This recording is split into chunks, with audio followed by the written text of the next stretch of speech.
It still says this game took 2 days to download, and I was talking about Armored Core, and that's just not the case anymore. So I'm not entirely sure how to change that.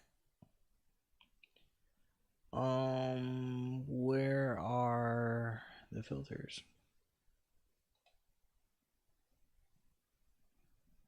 What the fuck? Some of these porn ads, bro.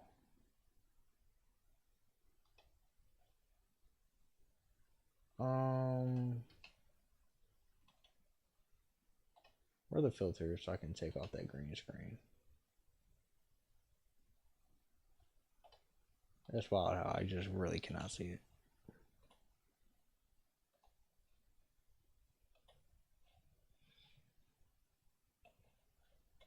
That's small. Increase it a little bit. There we go. There we go. All right. All right. So let's see. Let's try to learn some Hearthstone. Arena instructor for beginners. It's 40K.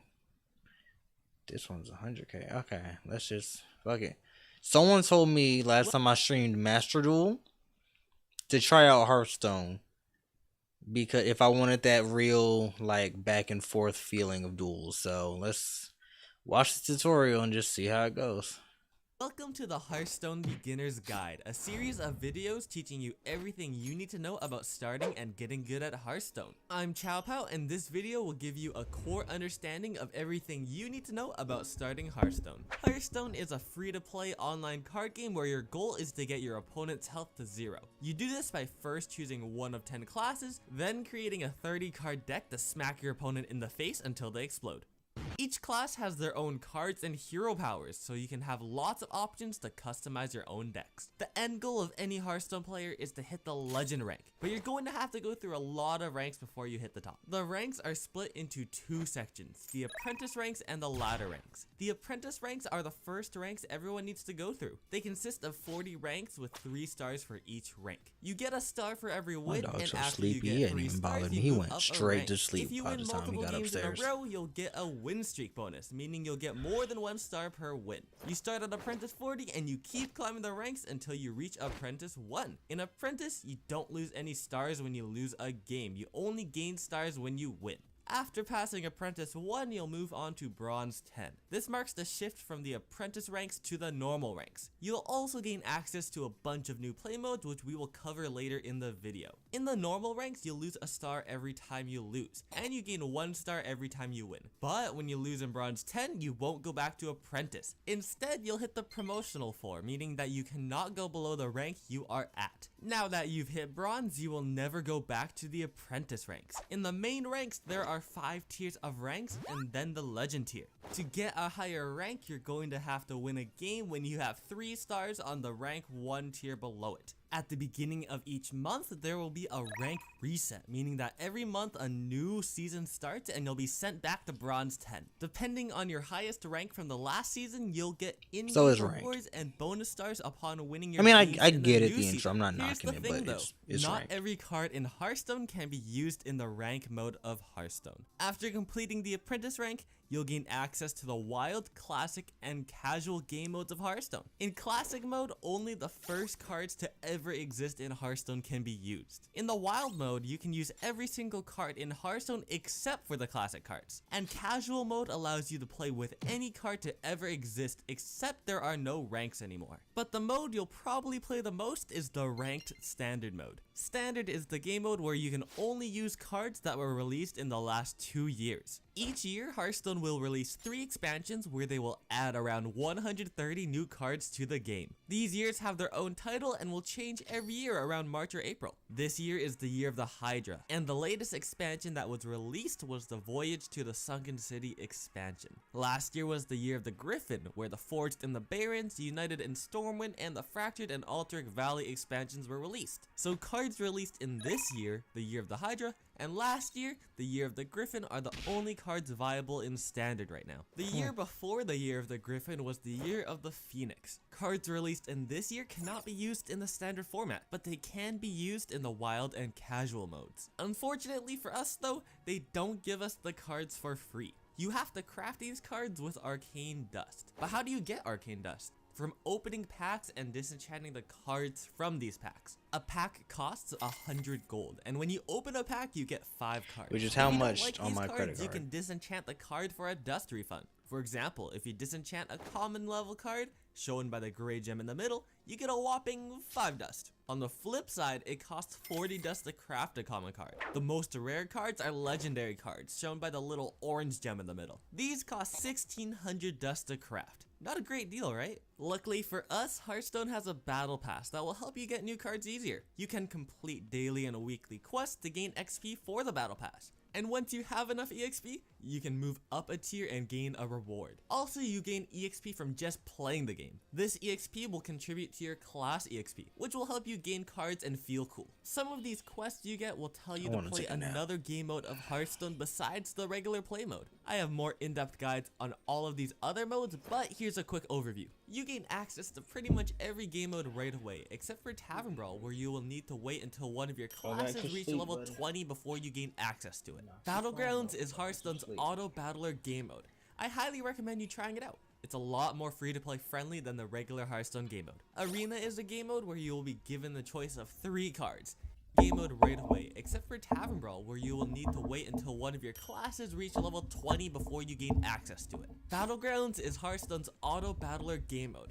I highly recommend you trying it out. It's a lot more free to play friendly than the regular Hearthstone game mode. Arena is a game mode where you will be given the choice of 3 cards. You choose one and you put that into your deck. The cycle repeats until you make a 30 card deck. Then you can use that deck to battle against other people's random decks.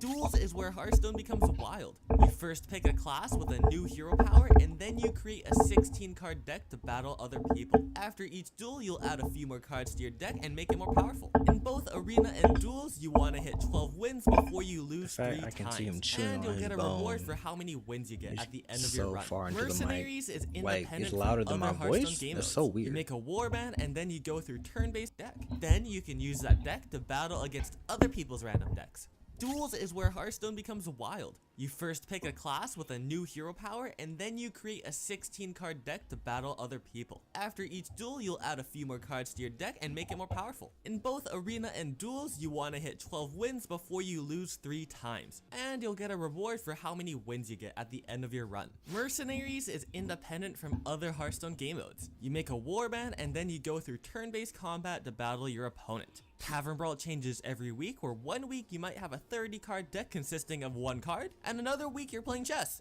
I'm not lying, they made chess in Hearthstone. Once per week, when you win a Tavern Brawl, you'll get a free pack. Open these packs to get cards because trust me, there's a lot of cards and it gets confusing. So let's simplify these cards and how they work in Hearthstone. There are 4 types of cards in Hearthstone. Minions are the most basic card type, but they are also the most important cards to the game.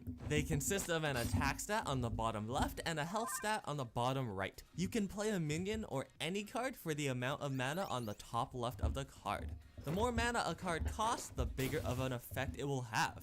Here, Argent Squire costs 1 mana, so you can spend 1 mana to play it. But since it costs 1 mana, it does the equivalent of tickling your opponent in terms of power. You can see the amount of mana you have on the bottom right of your screen. This mana will increase by 1 each turn with a maximum of 10 mana total. Once you play a minion, it will have Summoning Sickness, meaning that it cannot attack until your next turn. When you attack something on your opponent's side of the board, the minion's attack will be dealt to that target. But the target's attack will also be dealt to the minion. This means when a minion attacks another minion, it will both take and deal damage. The key here is to maximize your minion's health so it can remove the most amount of minions while staying alive. But sometimes you can use something else to remove a minion. Spells are different from minions because they do not put anything on the board. Rather, they have an immediate effect on the board. This can be dealing damage, healing yourself, and more. But there are also special types of spells called secrets. They act like trap cards in Yu-Gi-Oh, where your opponent does not know the effect of the secret until it is revealed. Once the secret is revealed, then its effect activates, and only certain classes have access to secrets. Weapons are like minions, where they have an attack stat, but instead of health, they have a durability value. Durability tells you how many times the weapon can attack before it breaks. When you play a weapon, it equips to your hero, so now your hero can attack. But be careful because you will take damage too if you attack a minion. Hero cards will replace your hero with another one, and it usually comes with a big effect. They will also replace your hero power with a new and improved one.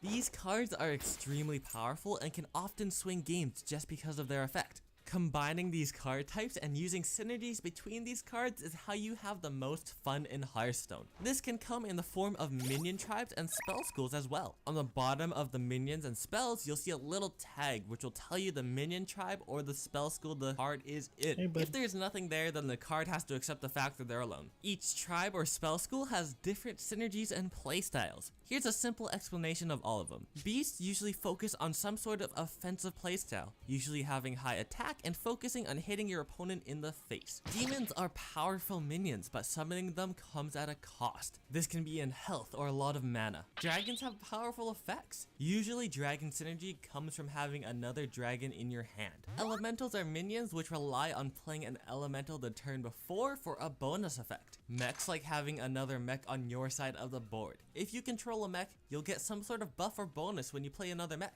Murlocs are low cost minions which like to be aggressive. One Murloc is kind of sad, but once you start piling Murlocs on the board, you can overwhelm your opponent. Nagas are minions which gain bonuses if you play spells while they're in your hand. The flip side of this is some spells gain a bonus if you play a Naga while they're in your hand. Pirates like stealing cards, buffing weapons, and attacking. They're good in aggressive decks or if you want to find some cards from your opponent's class. Quillbores aren't really relevant in standard, they're more so used in battlegrounds. And totems are almost I have the worst attention span known to man because I've been like zoned out this entire time. Like if you were just joining, it looked like I was focused, but I wasn't. Like I'm just like I'm so used to Yu-Gi-Oh,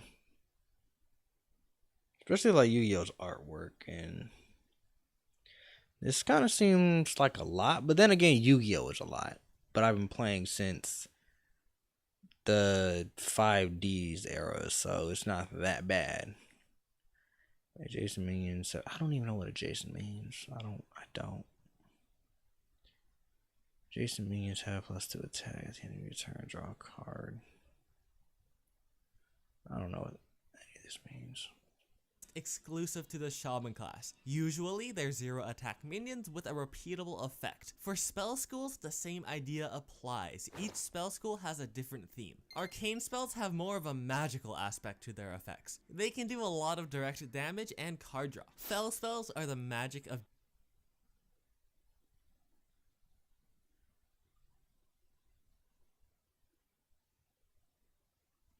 demons, which will allow you to summon demons or deal some direct damage. Fire spells deal massive area of effect damage to the board along with general targeted damage as well. Frost spells are unique because they can freeze the board, meaning that whatever target they hit, they'll miss their next attack. Holy spells can heal and also buff minions. Nature spells can summon nature things like animals and also heal. Shadow spells will deal damage and maybe heal you in the process. They also have lots of effects on minions on the board and will also discover more cards for you to play with. A lot of these minion tribes and spell schools are specific to certain classes. Most of the time you can guess which classes use what spell schools and minion tribes. I think demons are in priest. Correct. But using the synergies in these card types alone are not good enough for making a good Hearthstone deck. If you really want to make the best and most fun Hearthstone decks, you're going to have to learn how to craft and play the different styles of these decks. And I go over how to do that in this video right here. Subscribe for more Hearthstone guides. Thanks for stopping by. I'll see you around.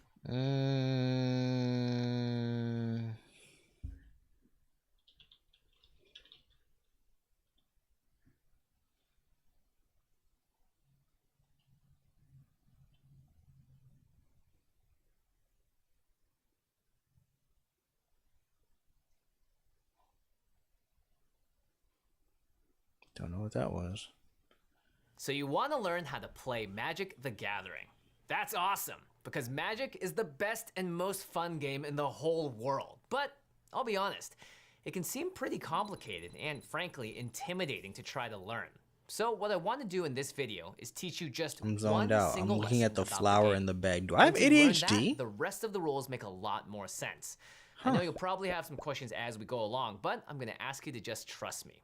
Focus on learning this one simple but key concept first, and then the game becomes I'm just like much, looking at much his easier buttons to on his understand. shirt. That's What I'm gonna teach you wild. today is how to play a card. I have a terrible There are attention two kinds span. of cards in Magic, lands and spells. It's very easy to tell the difference between the two. All you have to do is look in the top right corner. If there are symbols there, like this, then the card is a spell. If there are no symbols, like this, then the card is a land.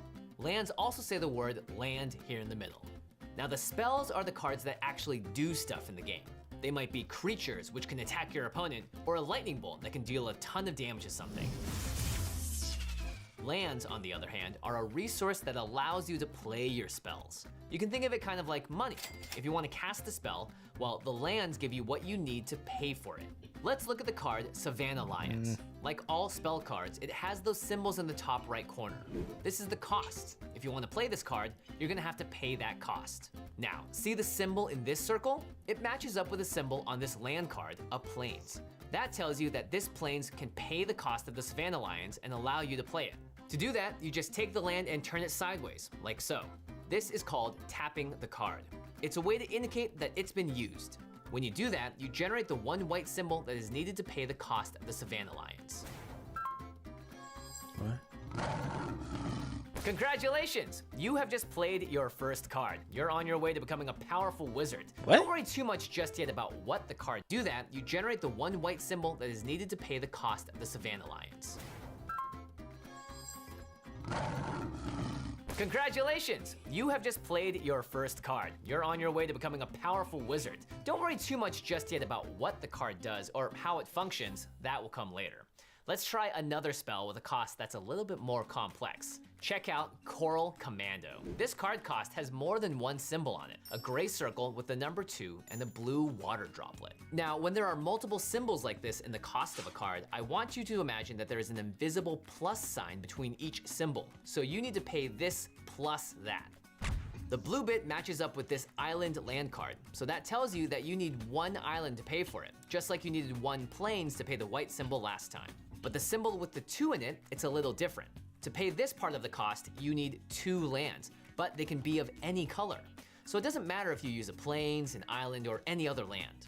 That means to cast this spell, you will need to tap your island, plus 2 more lands of any color. So it's gonna take 3 lands total to play this card. More expensive spells are bigger and more powerful, but their card costs still work in the same way. For instance, this big gorilla has a gray circle with a 3 in it, plus 2 green tree symbols. So how many lands do you think it will take to play this monster? If you said 5, you're correct. But in this case, 2 of those 5 lands must have matching green symbols on them, like this.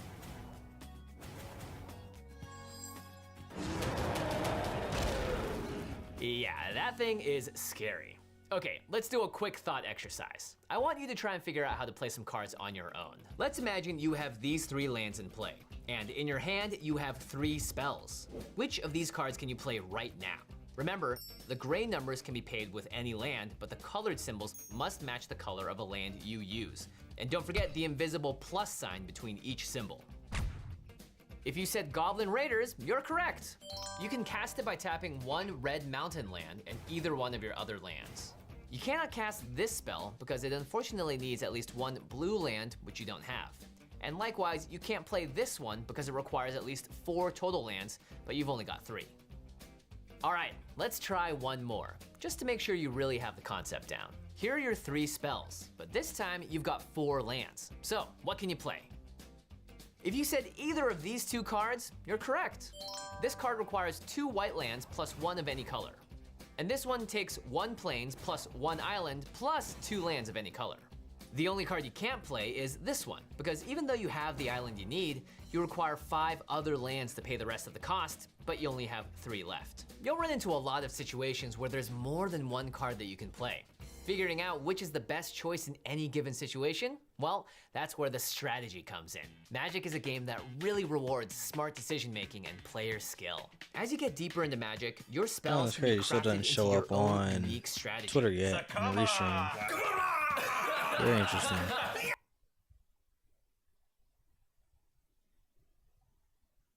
Hmm.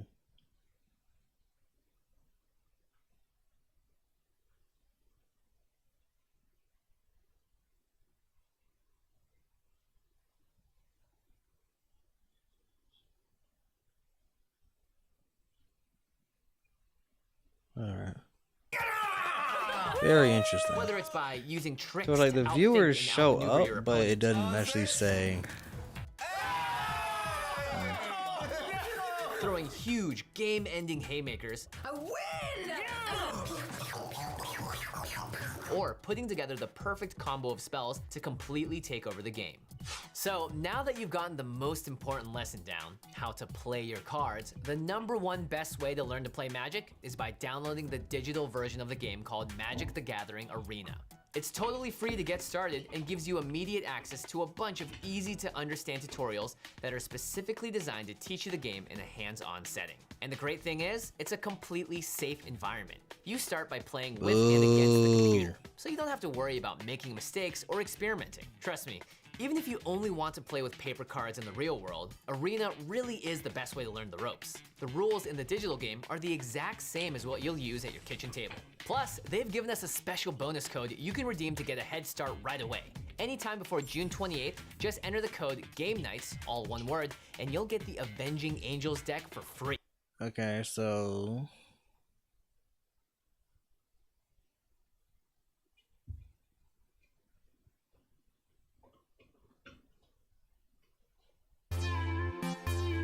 I understand the This land number a little can bit. vary depending on how the deck is constructed, but generally speaking, 24 lands should be fine. The spells you include in a Magic deck are all of the cards that have a mana cost. These can be creatures, artifacts, enchantments, instants, sorceries, and even the iconic planeswalkers that you may recognize from Magic's story. Creatures are the bread and butter of your decks. They'll be fighting and can have synergistic abilities. Artifacts and enchantments augment your board's state and can offer bonuses and buffs to the cards you have in play. Instants and sorceries are powerful one-time effects. I zoned out destroying again. creatures or Jesus. drawing cards. These are the bread and butter of your decks. They'll be fighting and can have synergistic abilities. Artifacts and enchantments augment your board's state and can offer bonuses and buffs to the cards you have in play. Instants and sorceries are powerful one-time effects like destroying creatures or drawing cards. As you can see in the corner of a card, mana costs tell you how much mana you need to pay for the card. The different colors of mana in Magic represent the power you can draw from the 5 different basic land types. Plains generate white mana, islands blue, swamps black, mountains red, and finally forests produce green mana. Naturally, if you build a deck with red and white cards, you'll need lands that can produce red and white mana, so plenty of plains and mountains. As you explore new cards, you may discover lands that can generate more than one color of mana, which are very useful when building a deck with more than one color of spell in it. The mana cost of a spell will generally have either a generic cost, represented by a number in a gray circle, a colored mana cost, represented by a colored symbol, or, more commonly, a mixture of the two. This shock costs 1 red mana to cast. We can pay for it by tapping a mountain to generate 1 red mana. This short sword is 1 generic mana to cast. This means we can tap and pay for this with any color of mana, whether that be a red mana from a mountain or even a green mana from a forest. Falconer Adept costs 3 generic and 1 white mana. This means that at the very least you have to pay 1 white mana in order to play the spell. The rest of the mana can be any kind you like, so we can pay 3 red and 1 white, or even just 4 white if we wanted to.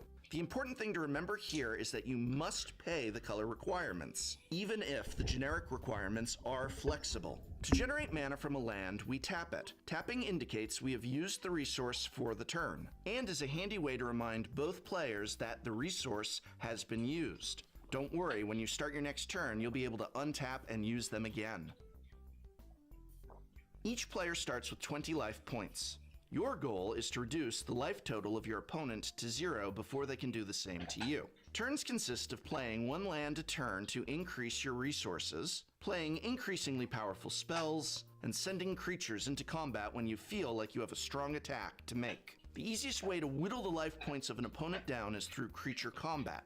A creature card has a mana cost, a type line, which tells us what it is, in this case a dog, rules text, which is any text in the main text box of the card, and unlike the other spells you cast, has 2 numbers in the corner. These are the power and toughness of the creature. Alpine Watchdog has 2 power, so when it attacks, it will deal 2 damage. It's not quite as simple as that, though. Your opponent will have plenty of hurdles for you to overcome in order to get to their precious life total. One thing the opponent can do is block.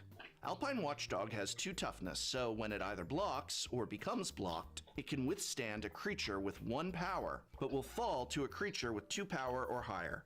While other TCGs you may have played might be different, in Magic, attacks are declared straight at the opponent. If we attack with our Alpine Watchdog, our opponent has the opportunity to block. They may block with their Liliana Steward, a 1/2 zombie. In this case, the zombie will be dealt 2 damage and will go to the graveyard, but our Alpine Watchdog will take 1 damage and survive the combat. If, though, our opponent decides to block with their Walking Corpse, then the creatures will be evenly matched. Both creatures will end up in the graveyard. There are different ways to buff your creatures by using different spells, and also ways to nerf an opponent's creatures or even remove them entirely. This is required in order to get past the stronger creatures your opponent might play. Sitting across from a Colossal Dreadmaw, our Alpine Watchdog won't quite do it. The next important thing to learn is the difference between cards that stay in play when you play them and cards that resolve their effect and then go to the graveyard. The play area in which you play is commonly referred to as your board. Your board consists of the battlefield, where you'll keep any cards that are in play, your library or deck, and your graveyard, which is where cards go when they leave play. There's also the Exile Zone, which is super out of play, but that's used less commonly. Each land you play stays in play unless an effect declares otherwise. The same is true for creatures who stick around to fight, artifacts and enchantments, and planeswalkers. These are effects that are permanently in play until removed by your opponent. As such, we call them permanents. That leaves 2 other categories of spell: instants and sorceries. These spells represent the impressive feats and arcane magics you might employ to help you achieve victory. And once their effect is resolved, they are discarded into the graveyard. Thankfully, it's fairly straightforward to remember which spells are permanents and which are not. The clue is in the name. An enchantment is a lingering effect, while an instant is, well, gone in an instant. So you've got a deck of 60 cards, you've got your 24 lands, and an assortment of 36 spells of varying cost. You have your goal: get the opponent to 0 life points. How do we play? To start the game, each player sets their life total to 20, which you can track with a spin down d20 or pen and paper. Decide who goes first using randomization. The most popular way to do this is to roll 2 6-sided dice each. Each player draws 7 cards, and then the player who is going first proceeds with their turn. Turns are broken up into phases, and at a high level, these phases are the beginning phase, the main phase, the combat phase, the second main phase, and the end phase. These phases can be further broken down into steps, which we will cover as we continue. The beginning phase includes the untap step. This is where you untap all of your permanents, including lands and creatures. The upkeep step, a time where many abilities will trigger. The draw step. Each turn, players add a card from the top of their deck to their hand. The only time you will not draw in your draw step is if you are playing first. On every subsequent turn, players draw a card in the draw step. Your main phase is for casting spells and playing lands in order to fuel your spells. You may play 1 land per turn unless a card specifies otherwise. You can cast as many spells as you like, provided you can pay the mana cost. Once you've tapped all of your land, that's it. You'll have to wait until next turn to cast more spells. The next phase is the combat phase. This is the time where you can play out your attacks. There is one thing to be aware of when it comes to creature combat, though. If you cast a creature spell, this particular creature is unable to participate in the current bout. The combat phase can be further split into steps. Firstly, we move from main phase 1 to the combat phase. Any triggers that say at the beginning of combat will trigger here. Once both players are satisfied, we move to declare attackers. During the declare attackers step, you may declare any creature that can attack as an attacker. This includes all creatures you were in control of from the start of your turn. To do this, tap the creature in the same way you would tap a land. This signifies it has been declared as an attacker. Once you have declared your attackers, the opponent will be able to declare their blockers in the declare blockers step. Only creatures that are untapped may... I'm sorry, y'all. I zoned out a while ago. A while ago. I zoned out quite some time ago. I'm not really sure. How do I block this person? I like how it's just gonna keep going down, but how do I block this person?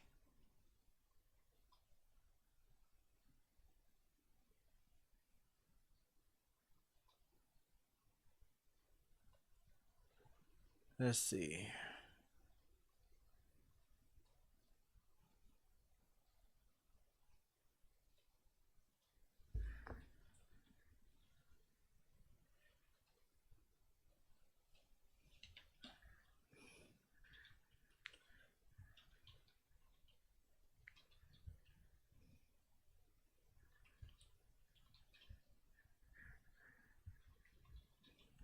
Because I need to be informed, but I also need pictures.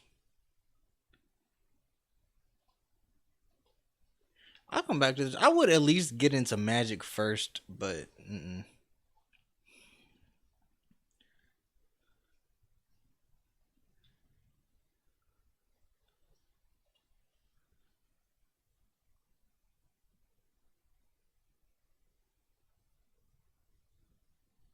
Where's the one pictures? That's what I need.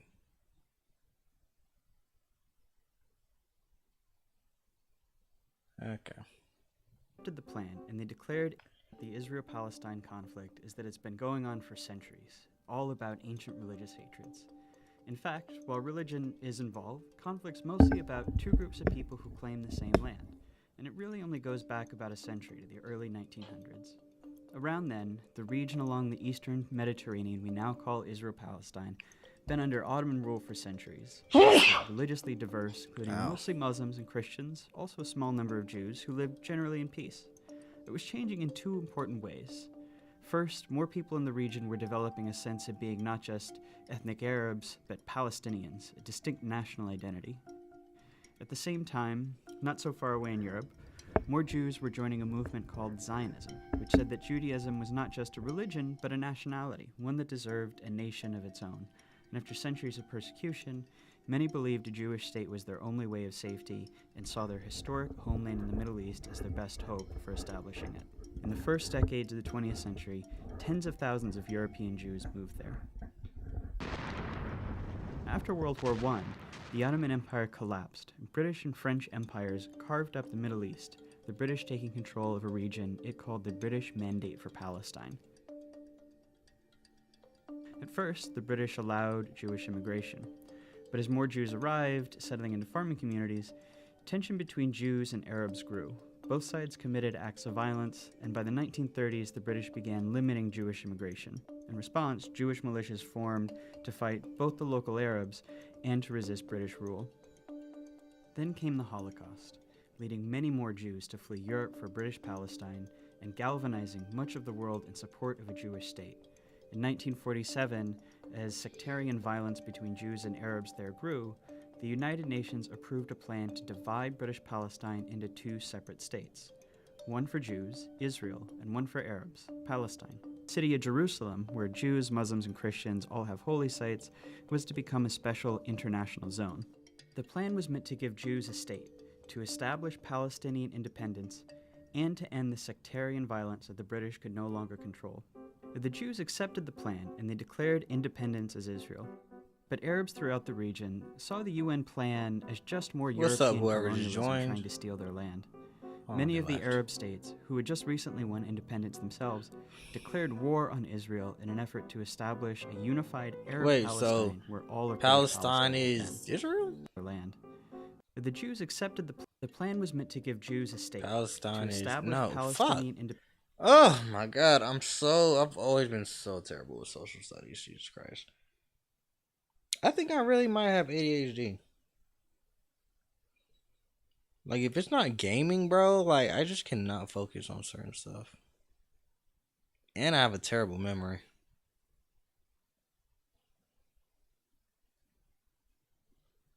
Independence, and to end the sectarian violence that the British could no longer control. The Jews accepted the plan and they declared independence as Israel. But Arabs throughout the region saw the UN plan as just more European colonialism trying to steal their land. Many of the Arab states, who had just recently won independence themselves, declared war on Israel in an effort to establish a unified Arab Palestine where all of British Palestine had been. The new state of Israel won the war, but in the process, they pushed well past their borders under the UN plan, taking the western half of Jerusalem and much of the land that was to have been part of Palestine. They also expelled huge numbers of Palestinians from their homes, creating a massive refugee population whose descendants today number about 7 million. At the end of the war, Israel controlled all of the territory except for Gaza, which Egypt controlled, and the West Bank, named because it's west of the Jordan River, which Jordan controlled. This was the beginning of the decades-long Arab-Israeli conflict.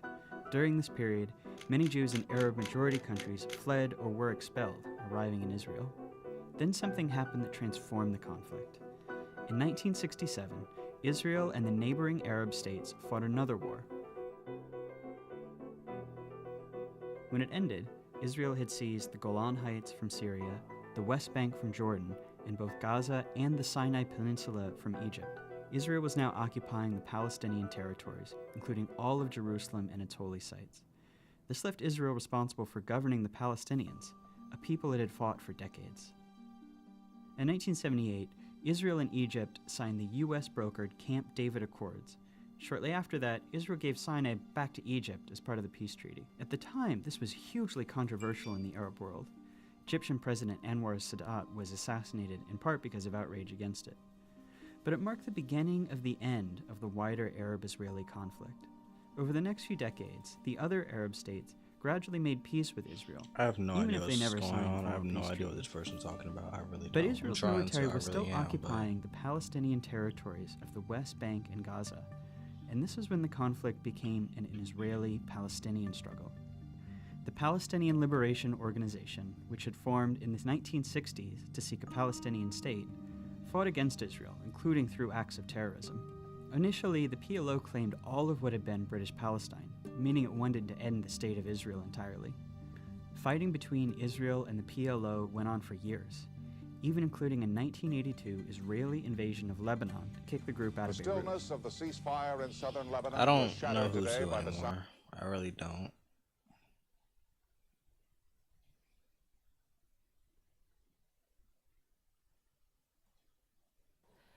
At the break of dawn on the 7th of October 2023, Hamas operatives based in I need Gaza someone launched to yet explain another this war like in I'm the region 5. that has seen more wars than any other in history. Using a massive barrage of thousands of rockets and using technology and aggressive tactics, they broke through the heavily protected border into Israel. Sheesh. They hit military targets. What stunned Israel and shocked the world was their attack against civilians in communities and at a music festival where thousands had gathered. The body count is still rising, but thousands were killed. Hamas took more than 150 people, both civilians and soldiers, hostage, including foreigners visiting Israel. Also, people of at least 36 nationalities are dead or missing. Hamas, locked in one of the world's most impoverished regions, has never hidden its militant intentions. But so far, it has also been careful enough never to overestimate its ability against one of the world's most feared militaries. Why did it attack now? The answer is a complex mix of history, geography, religion, people, power, and politics. We are here to simplify it for you. My name is Priyanka Sharma, and this is Gravitas Plus. For more than 1,000 years across Christian Europe, Jews have been persecuted for their alleged role in the crucifixion of Jesus Christ, the God and the prophet of Christianity. They were consigned to ghettos. In many European empires and countries, they were banned from owning property and faced discriminatory laws. They were economically marginalized sounds familiar. and socially outcast. By the late 19th century, a lingering aspiration for a Jewish homeland in which a persecuted people could find security and safety began to grow into an effective political movement. The Jewish leaders identified their old habitat with their holy city of Jerusalem as the epicenter, as the new promised land.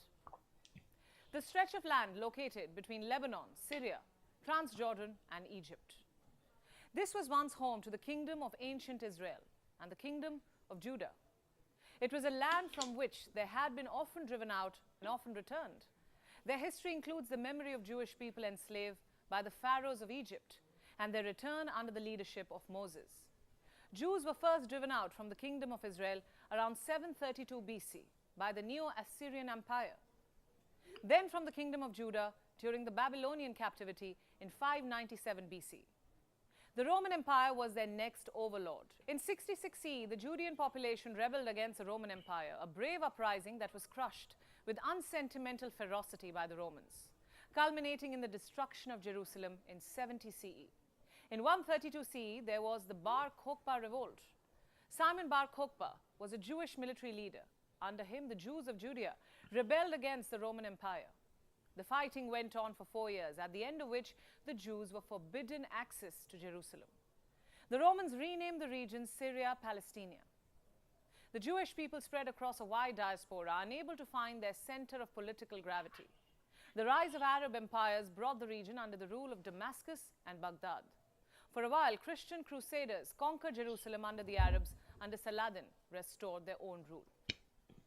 In 1516, the Ottoman Turks occupied Palestine. During this long period, the land was peopled by those described logically as Palestinians, most of whom had become Muslim, but not all. There were strong Christian populations in Palestine. Cut to the late 19th century, the presence of Palestinians did not diminish the dream of a Jewish state. The Zionist movement was launched. Jews began lobbying Western powers to facilitate a mass emigration of Jews to Palestine. The Russian Empire was the largest home for the Jewish diaspora. In 1905, after the failure of the First Russian Revolution against the Tsars, many Jews from Eastern Europe and Russia began moving to Palestine. Then, under Ottoman rule, the settlers used Hebrew as their spoken language. The Ottomans, defeated by the British, French, Italian alliance in the First World War, collapsed in 1918. The region was occupied by Britain and France under a secret wartime arrangement devised by two officials, Sykes and Picot, in 1916. All right, we back. I'm Britain sorry. took over Palestine. Britain owed a debt to Jewish Whoever just leaders. joined, I meant Up to to the late say 19th I'm terrible. The I've presence always of been Palestinians terrible did at like not diminish history, the social dream of studies. Jewish I think I have people. ADHD, bro. Zionist I can't movement focus was on launched. this. Jews began lobbying Western powers to facilitate a It's mass not because, emigration oh of no, Jews it's so to terrible. Like, Palestine. I genuinely The Russian cannot Empire focus was a on this, bro. Judean I can't. population Like, I rebelled don't. against the Roman Empire, a brave I uprising that immediately was zone crushed out. with I just got on unsentimental Twitter. ferocity by the Romans, culminating in the destruction of Jerusalem in 70 CE. In 132 CE, there was the Bar Kokhba revolt. Simon Bar Kokhba was a Jewish military leader. Under him, the Jews of Judea rebelled against the Roman Empire. The fighting went on for 4 years, at the end of which the Jews were forbidden access to Jerusalem. The Romans renamed the region Syria Palestina. The Jewish people spread across a wide diaspora, unable to find their center of political gravity. The rise of Arab empires brought the region under the rule of Damascus and Baghdad. For a while, Christian crusaders conquered Jerusalem under the Arabs. Under Saladin, restored their own rule. In 1516, the Ottoman Turks occupied Palestine. During this long period, the land was peopled by those described logically as Palestinians, most of whom had become Muslim, but not all. There were strong Christian populations in Palestine. Cut to the late 19th century, the presence of Palestinians did not diminish the dream of a Jewish state. The Zionist movement was launched. Jews began lobbying Western powers to facilitate a mass emigration of Jews to Palestine.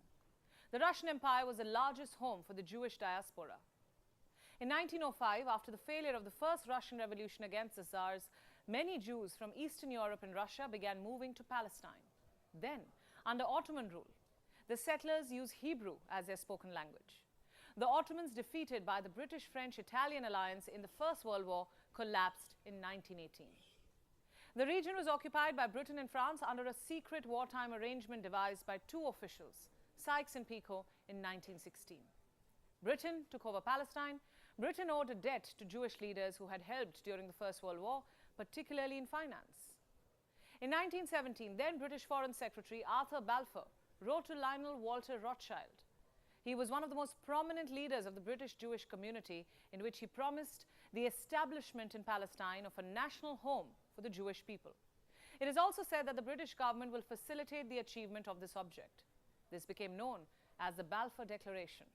The French had their own reasons for facilitating the creation of a Jewish homeland.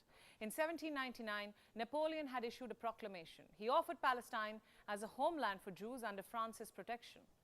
Napoleon wanted Jewish help in his invasion of Egypt. The Jewish state did not materialize under France. The British-French agreement on a potential Jewish homeland remained a promise between the two world wars of the 20th century.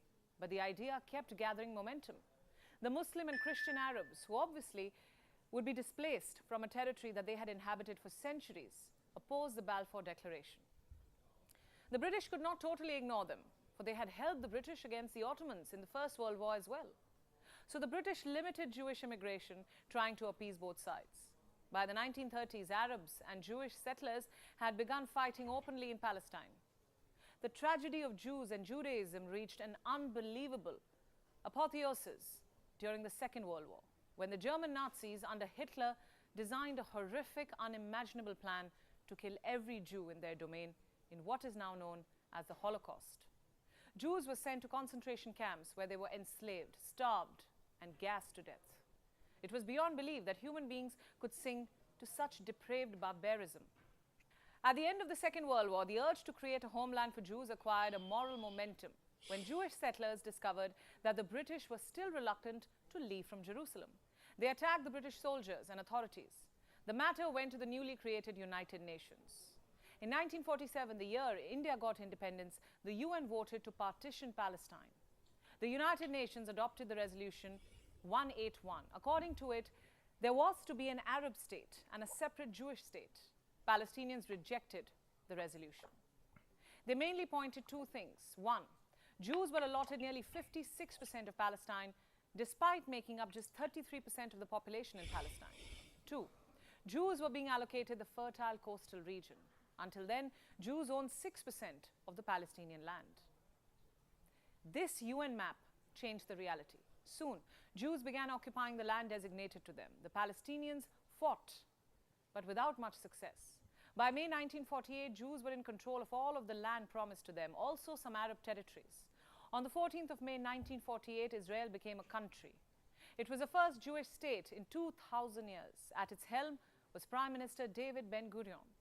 Tel Aviv's airport is now named after him. Palestinians What up, lament the whoever creation just of joined? Israel as a Nakba, or catastrophe. Trying to learn more about this war, but I forgot that I'm terrible at A day after the history creation and of social Israel, studies and Egypt, learning. Jordan, So Syria, Lebanon, and Iraq invaded Israel. The first Arab-Israeli war broke out. The Israelis fought off. like, you're gonna have to help me. You're gonna have to explain this like I'm 5, bro. I get to the point where it's like the Jews got some of the territory, but maybe it was like a little too much. I'm not saying that they did. I'm just what I'm getting from this, and then I just kind of zone out. Ugh. Of the Arabs. It also seized key territories. In 1949, the UN brokered ceasefires. Israel was given permanent control of these territories. More than 700,000 Palestinians left Israel, and Israel became a Jewish majority country. In 1956, let's focus rewind. shifted to this water body in particular. Fought off the Arabs. It also seized key territories. In 1949, the UN brokered ceasefires. Israel was given permanent control of these territories. More than 700,000 Palestinians left Israel, and Israel became a Jewish majority country. In 1956, focus shifted to this water body in particular. The Suez Canal. It is vital to trade as it connects the Red Sea to the Mediterranean Sea. In 1956, Egyptian President Gamal Abdel Nasser nationalized the Suez Canal. In response, Israel invaded Egypt. Britain and France followed. US and Soviet Union brokered a peace deal. But peace was short-lived. In June of 1967, Israel carried out preemptive strikes on Egyptian and Syrian air forces. This sparked a 6-day war. At the end of it, Israel captured the Sinai Peninsula and the Gaza Strip from Egypt. From Jordan, it took the West Bank and East Jerusalem, and Golan Heights from Syria. The Israel-Palestine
conflict took center stage in the 1972 Munich Olympic attack.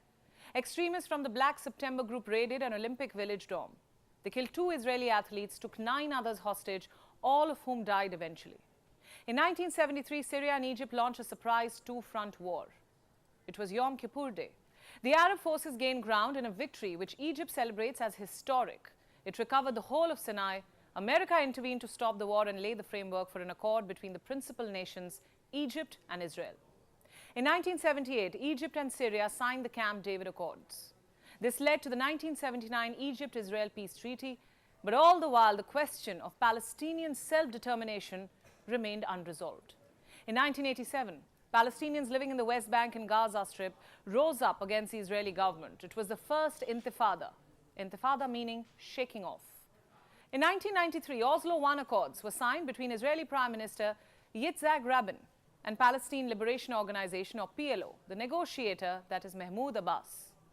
It was the first direct Palestinian-Israeli peace agreement, and it set up a framework for the Palestinian self-governance in West Bank and Gaza. Israeli and Palestinian leadership recognized each other for the first time. This is then Israeli Prime Minister Yitzhak Rabin, and this is the leader of the Palestine Liberation Organization, Yasser Arafat. See them shaking hands?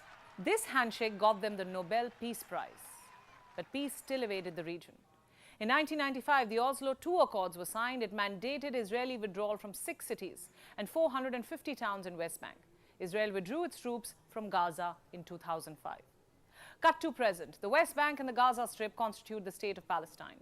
West Bank is home to 3 million Palestinians and more than 500,000 Jews. Israel administrators the West Bank except East Jerusalem. The Palestinian National Authority governs the Palestinian pockets. This is Gaza. It is a narrow 25-mile stretch of land. It is home to over 2 million Palestinians. The Gaza Strip is one of the world's most densely populated regions. It is under Israeli blockade since 2007. Gaza is under the control of Hamas. The group was founded in 1987. It won the election in 2006. Western governments have branded Hamas a terrorist organization. Hamas What election? What the fuck? You can vote for you. Wait, you can vote for terrorists? Gaza is under the control of Hamas. The group was founded in 1987. It won the election in 2006. What election? I thought Hamas was. It said one election in Hamas. Is Hamas the group and the place? I'm confused. The Gaza Strip is one of the world's most densely populated regions. It is under Israeli blockade since 2007. Wait. Gaza is under the control of Hamas. A narrow 25-mile stretch of land. It is home to over 2 million Palestinians. The Gaza Strip is one of the world's most densely populated regions. It is under Israeli blockade since 2007. Gaza is under the control of Hamas. The group was founded in 1987. It won the election in 2006. Western governments have branded Hamas a terrorist organization. Hamas orchestrated what is being called a Pearl Harbor moment in West Asia. Israel is calling it its own 9/11, one that has killed the most number of Jews since the Holocaust. There is no black and white in this conflict. Both Israelis and Palestinians see the land between the Jordan River and the Mediterranean Sea as their own. This land is sacred to Christians too. Israelis cite the Balfour Declaration as Israel's right to exist.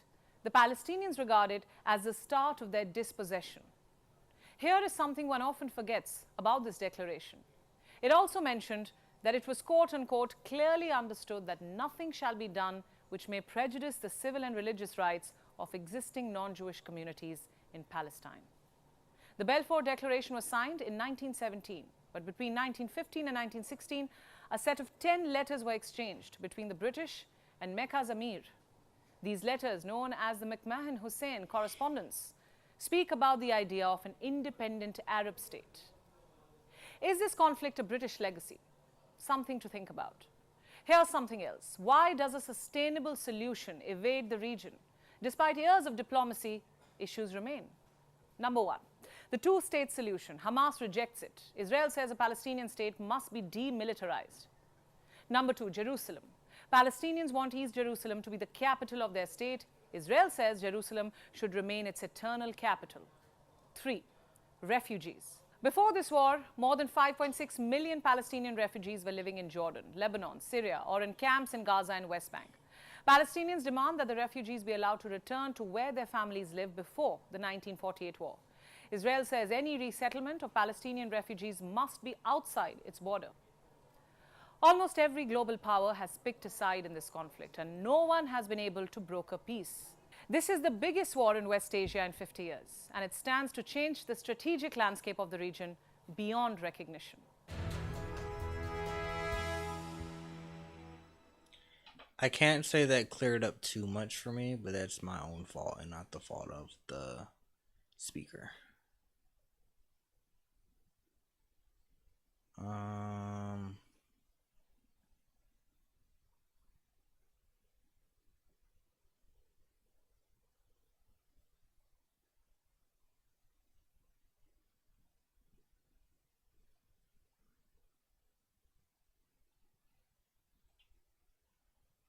So when we say Israeli-Palestinian conflict, it sounds like there are just two sides, but in reality, it's way more complicated than that. The Israeli-Palestinian conflict basically encompasses four different areas. There's obviously Israel, the Gaza Strip, there's the West Bank, and East Jerusalem. The history of the conflict is really long and really complicated. For the last several decades, there's been fighting over which people are entitled to which bits of the land. But the way things currently stand, the core issue is that the Israeli military occupies what we call the Palestinian territories, and there are various Palestinian movements that want that to end. The main players are Fatah, the political group that is basically in charge of running the West Bank. And then on the other side, there is Hamas, which is an Islamist movement that is in charge of running the Gaza Strip. So the political ideologies of Fatah and Hamas are not particularly compatible, which makes it difficult for there to be a kind of united Palestinian front against the Israeli occupation of the Palestinian territories. When we say occupation, what that means is the Israeli military presence in the Palestinian territories. Daily life for Palestinians who live in these three different areas looks completely different. It's much more mixed up and much more complicated than just this blanket Israel versus the Palestinians. Palestinians living in East Jerusalem generally don't have Israeli citizenship, so they still face a lot of difficulties in everyday life accessing services. To Israel, West and East Jerusalem are both part of Israel, but to the Palestinians and to most of the international community, East Jerusalem is the capital of a future Palestinian state. Palestinians living in Gaza arguably have the rawest deal. It's home to more than 2 million people. People often talk about Gaza as being the world's biggest open-air prison. Israel has total control of everything that comes in and out. 97% of the water is undrinkable. There's also been several rounds of devastating wars that these people have had to deal with. احنا جماعة ما فيش استقرار، فيش أمان ولا حاجة، ما فيش حياة أساساً صار في غزة. In the West Bank, 60% is totally controlled by the Israeli military. So on the other side of the conflict, there's obviously Israel. On paper, every Israeli government for the last 30 years has said that it wants a two-state solution. In reality, every Israeli government has continued to build settlements home to Jewish people in the West Bank, and it completely negates the possibility of a two-state solution.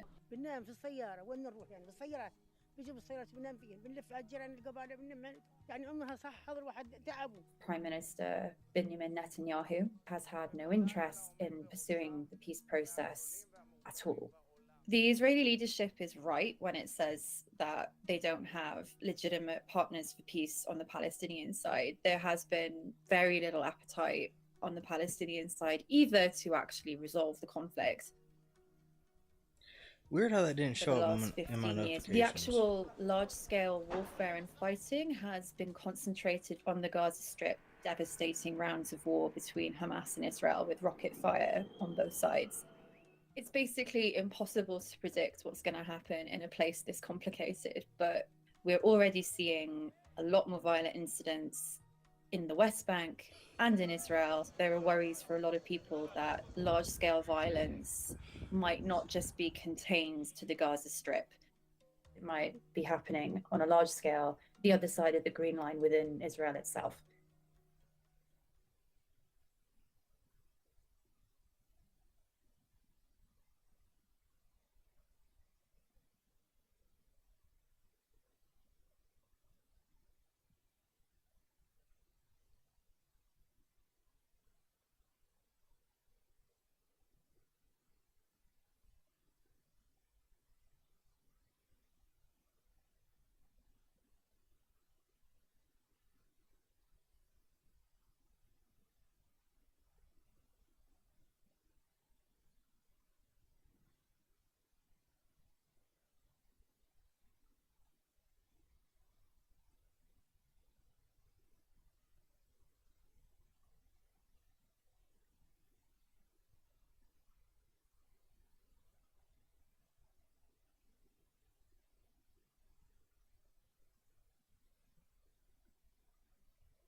Huh?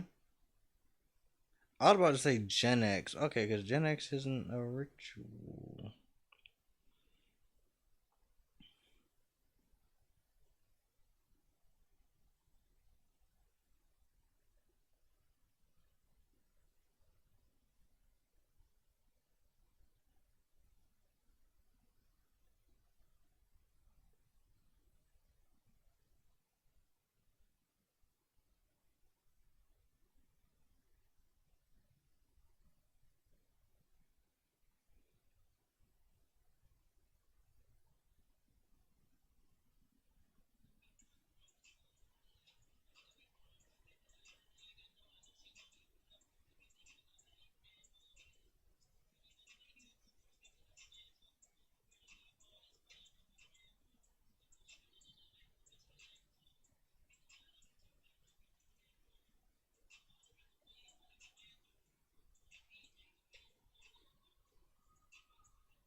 That is kind of tough. I'm not gonna lie.